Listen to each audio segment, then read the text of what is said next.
எங்கள் பரலோக தேவனே, உமக்கு நாங்கள் நன்றி செலுத்துகிறோம், ஸ்தோத்திரிக்கிறோம், துதிக்கிறோம்.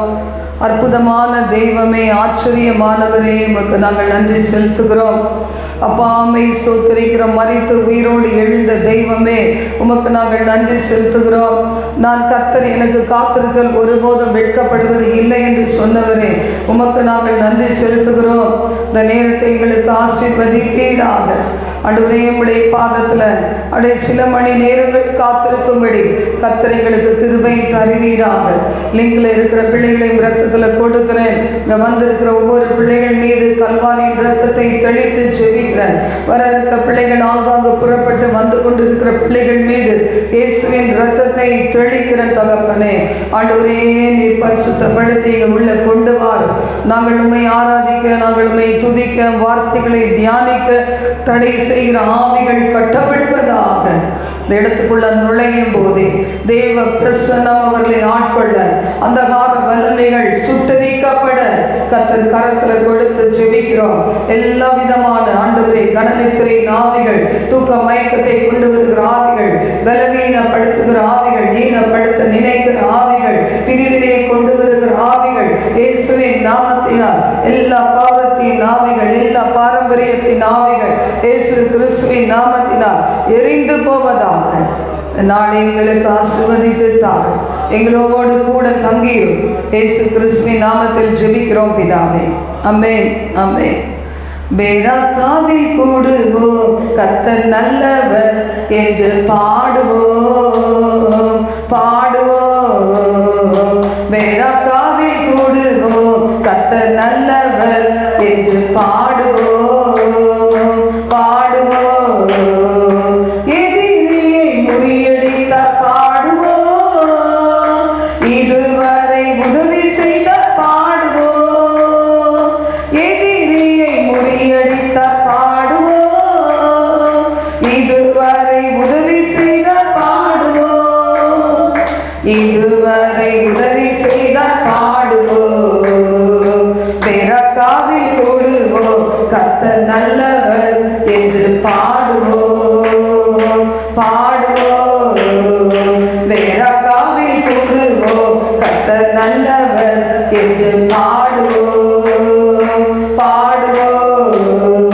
நமக்காய் யுத்தம் செய்தார் பாடுவோம், நாளெல்லாம் பாதுகாத்த பாடுவோம். நமக்காய் யுத்தம் செய்தார் பாடுவோம், நாளெல்லாம் பாதுகாத்த பாடுவோம், நாளெல்லாம் பாதுகாத்த பாடுவோம். பேராக்காவில் கூடுவோம், கர்த்தர் நல்லவர் என்று பாடுவோம், பாடுவோம். பேராக்காவில் கூடுவோம், கர்த்தர் நல்லவர் என்று பாடுவோம், பாடுவோம். இல்லை பாருதல் தந்தார் பாடுவோம், இதய மகிழச் செய்த பாடுவோம். இல்லை பாருதல் தந்தார் பாடுவோம், இதய மகிழச் செய்த பாடுவோம், இதய மகிழச் செய்த பாடுவோம். பேராக்காவில் கூடுவோம், கர்த்தர் நல்லவர் என்று பாடுவோம், பாடுவோம். பேராக்காவில் கூடுவோம், கர்த்தர் நல்லவர் என்று பாடுவோம், பாடுவோம். சமாதானம் தந்தாரே பாடுவோம், சந்தோஷம் தந்தாரே பாடுவோம். சமாதானம் தந்தாரே பாடுவோம், சந்தோஷம் தந்தாரே பாடுவோம், சந்தோஷம் தந்தாரே பாடுவோம்.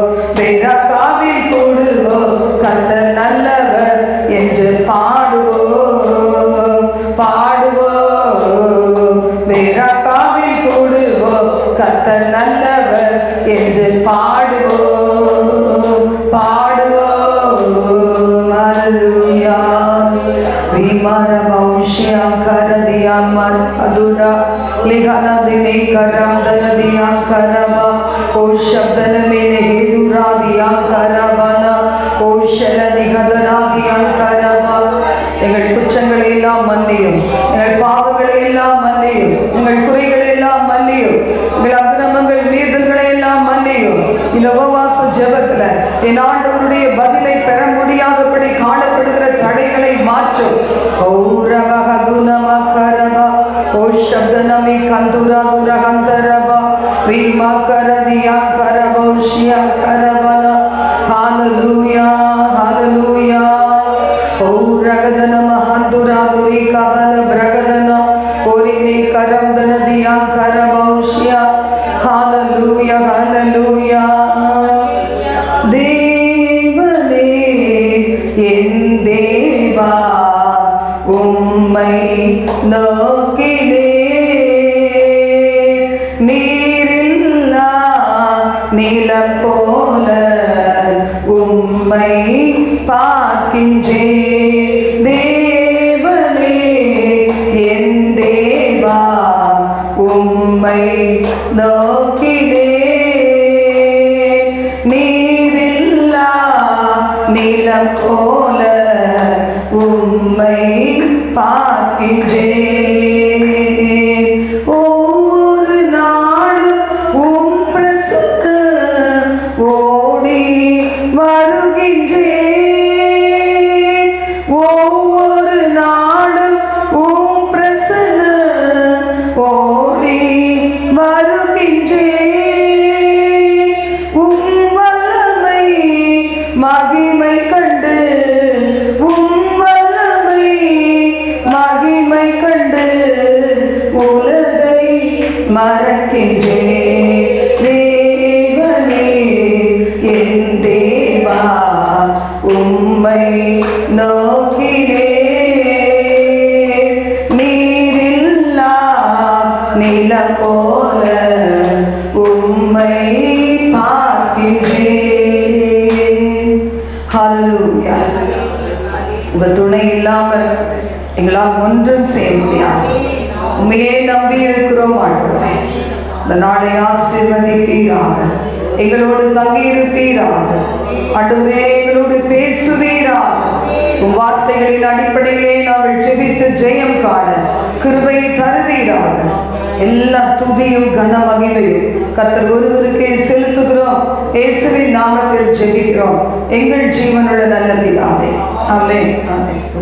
இந்த நாள் தேவனோடு தனித்திருப்பவர்கள் என்கிற தலைப்பில் தேவ செய்தியை நாம் பார்க்க போகிறோம். மத்தேயு 14:23 அவர் ஜனங்களை அனுப்பிவிட்ட பின்பு தனித்து ஜெபம் பண்ண ஒரு மலையின் மேல் ஏறி சாயங்காலமான போது அவர் தனிமையாய் இருந்தார். இந்த வேத பகுதியில் நாம் பார்க்கிறோம், தேவனோடு, பிதாவாகிய தேவனோடு ஆண்டவராகிய இயேசு கிறிஸ்து தனிமையிலே இருந்தார். இன்னைக்கு தேவன் இல்லாத ஒரு தனிமை என்ற ஒன்று உண்டு.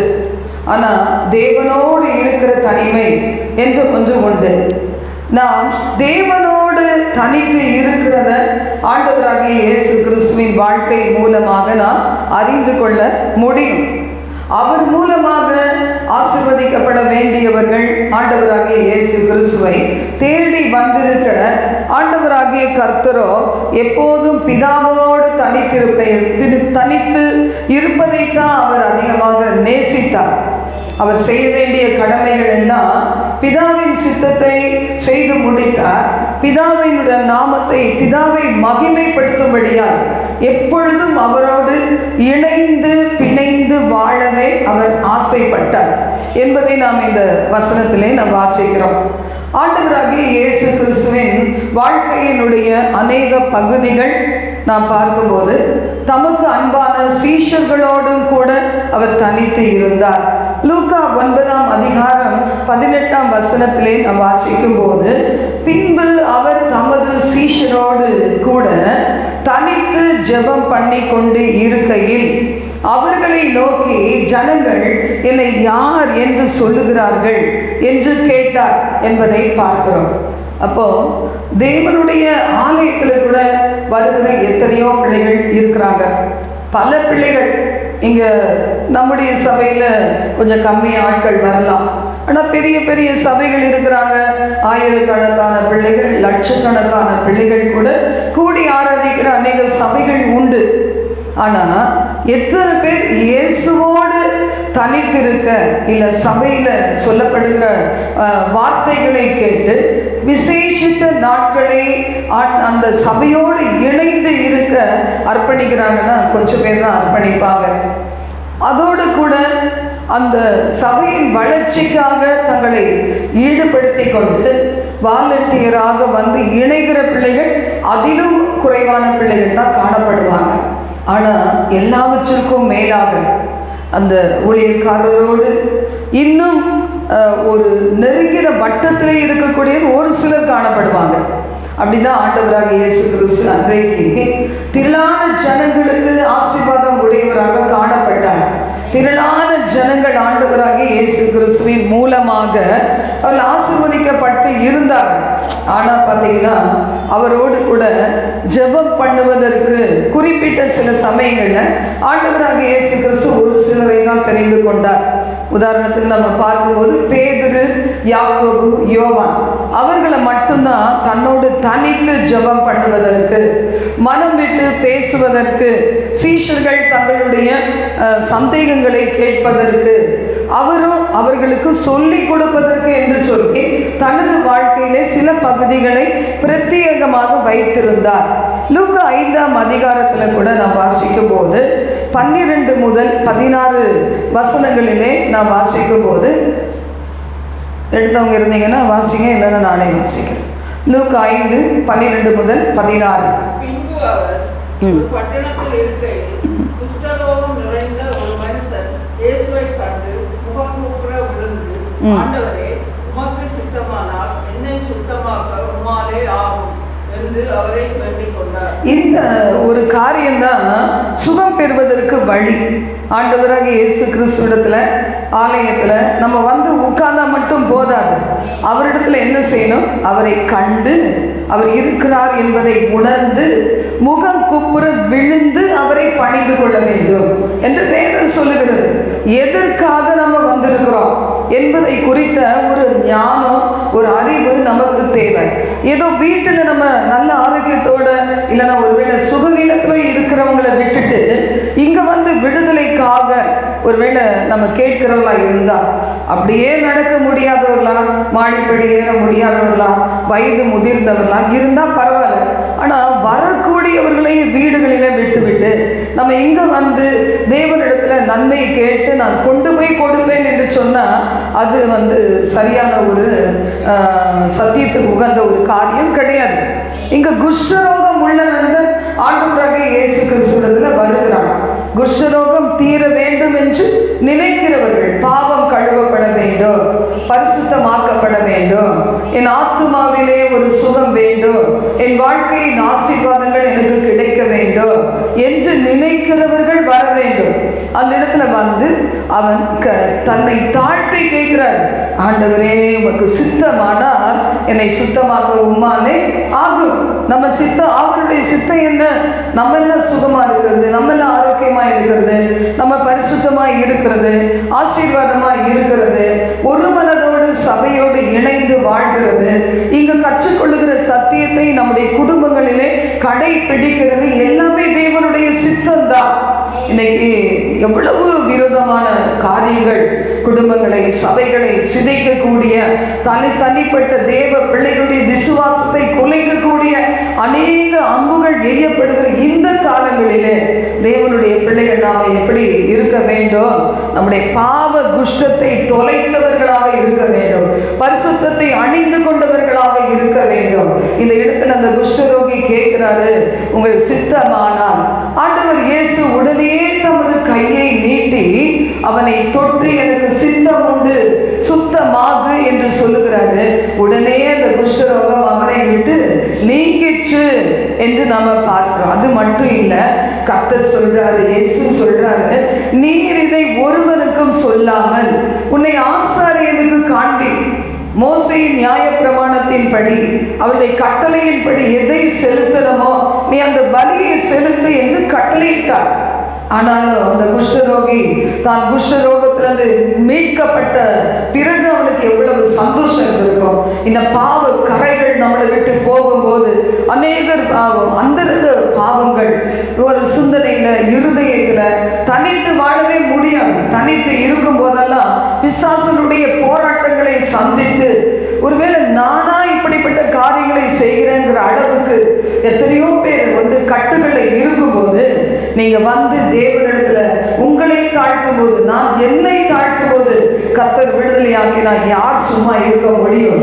நான் இப்படி எனக்கு ஒருவேளை எனக்கு இந்த குறிப்பிட்ட பாவத்துல இருந்து இந்த அந்தரங்கத்துல நான் சுமந்து கொண்டு வந்த வியாதியிலிருந்து பல வருஷங்கள் என் உடல்ல ஒட்டி கொண்டிருந்த அந்த பாரங்கள், அந்த வேதனையிலிருந்து நான் சுகம் பெற்றேன் என்று சொல்ல சில பேர் வெட்கப்படலாம். ஆனா என்ன சொல்லுவாங்க, நீங்க இங்க வாங்க, உங்களுக்கு அற்புதம் நடக்கும், நீங்க வந்தீங்கன்னா சந்தோஷமா இருப்பீங்க, நீங்க வந்து ஆரோக்கியமா இருப்பீங்க என்று சொல்லுவாங்க. அப்படி பார்த்தீங்கன்னா அவருடைய கீர்த்தி என்னவாய் ஆகிச்சு என்று பார்க்கும்போது அதிகமாய் பரம்பிச்சு திரளான ஜனங்கள் அவருடைய உபதேசத்தை கேட்பதற்கும் அவரால் சுகம் பெறுவதற்கும் கூடி வந்தார்கள்.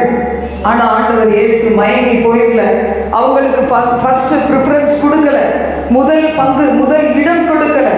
நான் என்ன செய்வேன், என் பிதாவோடு தனித்து ஜெபம் பண்ண போகிறேன் என்று சொல்லி அவர்களை காக்க வைத்து விட்டு ஆண்டவர் சென்றாரு, பிதாவோடு தனித்து இருந்தார். இந்த நாட்களில் கூட நாம் இந்த வாழ்க்கையை நாம் என்ன செய்ய வேண்டும், தெரிந்து கொள்ள வேண்டும். உன் முழு இருதயத்தோடு, உன் முழு ஆத்மாவோடு, உன் முழு பலத்தோடு உன் தேவனாகிய கர்த்தரை தொழுது கொள்ள ஆண்டவர் சொல்லியிருக்கிறார். நம்ம அன்பு செலுத்துகிறதுனாலும் சரி, பாடல் பாடுவதனாலும் சரி, ஆராதிப்பதனாலும் சரி, தேவனுக்கு ஊழியம் செய்வதானாலும் சரி, சாட்சி சொல்வதே ஆனாலும் சரி, வேதத்தை வாசிக்கும் போது கூட என்ன செய்யணும், முழு பலத்தோடு, முழு மனதோடு, முழு இருதயத்தோடு இந்த ஜீவனுள்ள வார்த்தைகளை நாம் வாசிக்க வேண்டும். மத்தேயு 20ஆம் அதிகாரத்துல கூட நாம வாசிக்கும் போது 17 முதல் 19 வசனங்கள் வரைக்கும் நம்ம வாசிக்கிறோம். ஆண்டவர் இயேசு கிறிஸ்து தனக்கு அருமையான சீஷர்களோடு தான் தனக்கு வரப்போகிற காரியங்களை பகிர்ந்து கொண்டார். நமக்கு தெரியாத, நம்முடைய பாதை அறியாத யாரோ ஒருவரிடத்துல நாம் கதைகள் எல்லாம் சொல்லுவோம். பார்த்தீங்களா, என்ன பிரயோஜனம் இருக்கிறது? ஒரு காரியத்திலேயே நமக்கு உதவ முடியாத ஒரு சிலரோடு நம்முடைய காரியங்களை பகிர்ந்து கொள்ளுகிறோம்.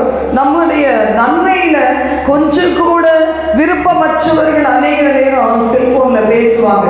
நாமும் பல வருஷங்களுக்கு பிறகு இந்த குரலை கேட்கிறோமே என்று சொல்லி நம்முடைய வாழ்க்கையின் அந்தரங்கங்கள் எல்லாத்தையும் கூட நம்ம பகிர்ந்து கொள்ளுவோம். ஆனா ஆண்டவர் இயேசு கிறிஸ்துவின் வார்த்தை சொல்லுகிறது, முகாந்திரம் இல்லாம உன்னுடைய அந்நியனோடு உன் வாழ்க்கை குறித்து ஒன்றும் தெரியாத ஒருவனோடு உன்னுடைய காரியத்தை பகிர்ந்து கொள்ளாதே என்று நீதிமொழிகளில் சொல்லப்பட்டிருக்கிறது. இதுல பார்க்கிறோம், மத்தேயு 20:17 முதல் 19 எடுத்தவங்க வாசிக்கலாம்.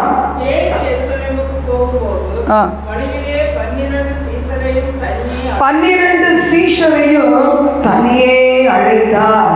உபவாச நாட்களில் தனியே அழைத்து வந்திருக்கிறார். தன் பாரத்தை சொல்லுவதற்கு, தன்னுடைய ஏக்கத்தை சொல்லுவதற்கு, தன்னுடைய வல்லமையை நமக்கு தருவதற்கு, கிருபைகளை தருவதற்கு, ஊழிய வார்த்தையை தருவதற்கு, கனி கொடுக்கும் ஜீவியத்தை நாம் கொடுக்கும்படிக்கு இன்றைக்கு உங்களையும் என்னையும் தேவன் தனியே அழைத்து கொண்டு வந்திருக்கிறார். வசிப்போம் 18. எருசலேமுக்கு போகிறோம். மனுஷகுமாரன் பிரதான ஆசாரியரிடத்திலும் வேத பாரகரிடத்திலும் ஒப்பு கொடுக்கப்படுவார். அவர்கள் அவரை மரண ஆக்கினைக்குள்ளாக தீர்த்து அவரை பரியாசம் பண்ணவும், வாரினால் அடிக்கவும், சிலுவையில் அறையவும் புறஜாதியாரிடத்தில் ஒப்பு கொடுப்பார்கள். ஆகிலும் 3ஆம் நாளிலே அவர் உயிரோடே எழுந்திருப்பார் என்றார். இப்படிப்பட்ட ஒரு முக்கியமான காரியத்தை தனக்கு அருமையான சீஷர்களோடு அவர் பகிர்ந்து கொண்டார் என்று வேதம் சொல்லுகிறது. அப்ப தனிமையா இருக்கும் போதுதான் கர்த்தருடைய இருதயத்தை புரிந்து கொள்ள முடியும். தேவனற்ற தனிமை இல்லை, தேவனோடு தனிமை. உபாகமம் 33:28-29 சொல்லப்பட்டிருக்கிறது, இஸ்ரவேல் சுகமாய் தனித்து வாசம் பண்ணுவான். எடுத்தவங்க வாசிக்கலாம். நம்ம யாக்கோபாக ஒரு நாள்ல இருந்தோம். எத்தனாக ஏமாற்றுகிறவர்களாக, உலகத்தை சிநேகிக்கிறவர்களாக, பண ஆசையினால வாழ்கிறவர்களாக ஒருவேளை இருந்திருக்கலாம். ஆனா இன்றைக்கு நமக்கு பேர் என்னது? இஸ்ரவேல். இன்னைக்கு ஆவிக்குரிய இஸ்ரவேலர்களாகிய நாம் இந்த வசனத்தை தியானித்து இதில் உள்ள நன்மைகளை நாம் சுதந்திரித்துக் கொள்ள முடியும். வாசிப்போம். இஸ்ரவேல் சுகமாய் தனித்து வாசம் பண்ணுவான். யாக்கோபின் ஊற்றானது தானியமும் திராட்சரசம் உள்ள தேசத்திலே இருக்கும். அவருடைய வானமும் பனியை பெய்யும். ஆண்டவருடைய ஆசீர்வாதங்கள், கர்த்தரோடு தனித்து வாழ்வதற்கு நம்ம ஒப்பு கொடுத்து விட்டோம்னா நம்ம யாருமே சபிக்கவே முடியாது. நம்ம எண்ணாகமத்தில் நம்ம வாசிக்கிறோம் 23:9 கூட நம்ம அதை வாசிக்கிறோம்.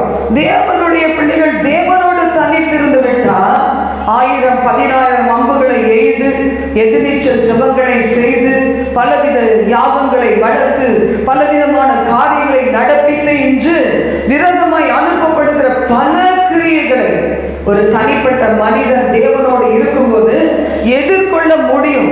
கர்த்தருடைய வார்த்தை சொல்லுகிறது, குழுவாக குரூப்பாக நம்ம ஜெபம் பண்ணுகிறோம். ஆனால் தனிமையிலே தேவனோடு எத்தனை நேரங்கள் செலவழிக்கிறோம், தனிமையில எவ்வளவு அளவுக்கு தேவனோடு நம்முடைய இருதயத்தை பகிர்ந்து கொள்ளுகிறோம். நமக்கு நேரம் இல்லைன்னு சொல்கிறோமா? நமக்கு எவ்வளோ நேரங்கள் காணப்படுது. எந்த இடத்துலையும் உட்கார்ந்து சும்மா தேவன் இல்லாதவர்களாய் தனித்து இருக்கிறோம். வெற்று வெளியில உட்கார்ந்து இன்னைக்கு பல பூஜைகளை பண்ணுவாங்க. அது போல நாம் இன்றைக்கு கிறிஸ்தவ பிள்ளைகள் இருக்கிறோம். கர்த்தருடைய வார்த்தை சொல்லுகிறது, உனக்கு விசேஷித்த ஆசீர்வாதம் உண்டு. இஸ்ரவேலே நீ பாக்கியவான், ஏன்னா நீ கர்த்தரால் ரட்சிக்கப்பட்ட ஜனமாய் இருக்கிறாய். உனக்கு ஒப்பானவர் யார்? உனக்கு சகாயம் செய்யும் கேடகம் நான், மகிமை பொருந்திய பட்டயம் நான். உன் சத்துருக்கள் உனக்கு இச்சகம் பேசி அடங்குவார்கள், அவர்கள் மேடுகளை நீ மிதிப்பாயின்னு ஆண்டவருடைய வார்த்தை சொல்லு. இன்னைக்கு என்ன கூலி பொருந்திக்கிட்டு என்ன காரியங்கள் உங்க வாழ்க்கைக்கு, உங்க குடும்ப வாழ்க்கைக்கு, உங்க பொருளாதார ஆசீர்வாதங்களுக்கு, உங்களுடைய பிள்ளைகளுக்கு, பிள்ளைகளின் நல்வாழ்வுக்கு, ஒருவேளை குடும்பத்தின் ரட்சிப்புக்கு விரோதமாய், சபையின் வளர்ச்சிக்கு விரோதமாய், அற்புத அதிசயங்கள் நடைபெறுவதற்கு விரோதமாய் என்னெல்லாம் செஞ்சாலும் ஆண்டவராகிய கர்த்தர் எந்த மனிதனுடைய நாவும் தேவ பிள்ளைகளுக்கு விரோதமாய் தொடர்ந்து பேசிக்கொண்டே இருப்பதற்கும், கிரியை நடப்பித்துக் கொண்டே இருப்பதற்கும் கர்த்தர் ஒரு நாளும் விட மாட்டார். நம்முடைய ஆண்டவர் பழி வாங்குகிற தெய்வம். நான் பழி வாங்குகிறேன், என்னிடத்துல உன்னுடைய காரியத்தை விட்டுவிடு என்று கர்த்தர் சொல்லி இருக்கிறார். நாம ஆண்டு போகிறோமா? இல்ல தேவனுடைய திட்டத்துக்கு இணைந்து, தேவனுடைய சித்தத்துக்கு இணைந்து, நீ சும்மா இரு, நான் உனக்காக யுத்தம் பண்ணுவேன் என்று சொன்ன கர்த்தரை சார்ந்து கொள்கிறோமா? நாம யோசித்து பார்ப்போம். எழுந்து நின்று செபிக்கலாம். ஹல்லேலூயா. நாங்கள் யாரு என்பதை இன்று வேத வசனங்கள் மூலமாக அறிந்து கொண்டோம் ஆண்டவரே. ஹல்லேலூயா. விவரண சந்தரபா உஷப்தநாமி கோதுரிதி ரீகபா. உபவாசத்தோடும் ஜெபத்தோடும் இந்த சாதி பிசாசுகளை நாங்கள் அழிக்கிறோம் ஆண்டவரே.